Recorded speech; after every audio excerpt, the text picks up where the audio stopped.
ఒక చిన్న పిల్లవాడు సముద్ర తీరంలో ఆడుకుంటూ ఉంటాడు.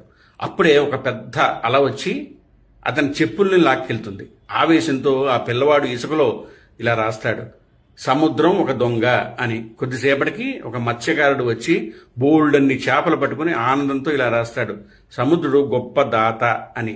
అదే సమయంలో ఒక ముసలావిడ తన కొడుకుని సముద్రంలో కోల్పోయి కన్నీళ్లతో ఇలా రాస్తుంది, సముద్రం ఒక హంతకుడు అని.